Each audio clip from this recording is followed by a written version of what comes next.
Real Maharashtra 24 news, आम्ही दाखवतो सत्य। जय शिवराय, जय भीम। मी 8 दिवसापूर्वी बीड तहसीलदार साहेब आणि जिल्हाधिकाऱ्यांना लेखी निवेदन देऊन मागणी केलेली आहे।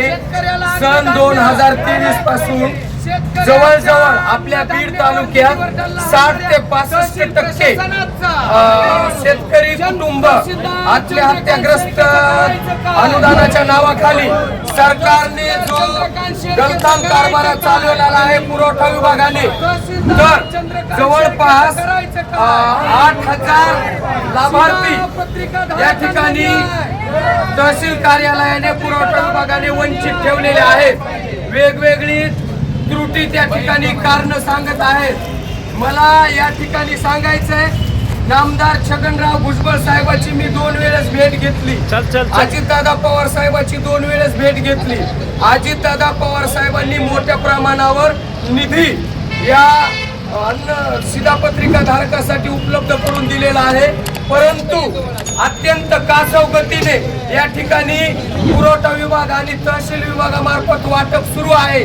त्याचा मी सर्वप्रथम या ठिकाणी जाहीर करतो। आणि छत्रपती शिवाजी महाराज लोक संपर्क अभियान वेगवेगळ्या चळवळीतून या ठिकाणी बीडचे तहसीलदार चंद्रकांत शेळके हे महसूल यशस्वी राबवल्याचा आणि विकासाचा जो टेंबा मिरवतात तो अत्यंत लबाड तहसीलदार म्हणून बीडला या ठिकाणी लाभलेले आहेत। त्यांची तात्काळ वरिष्ठ पातळीवरून चौकशी होऊन बदली व्हावी।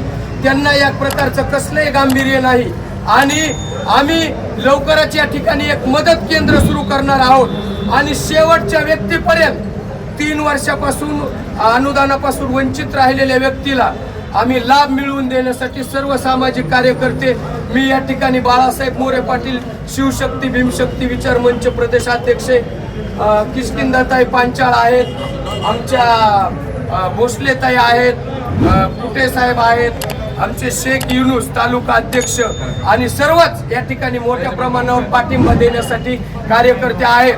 मला या ठिकाणी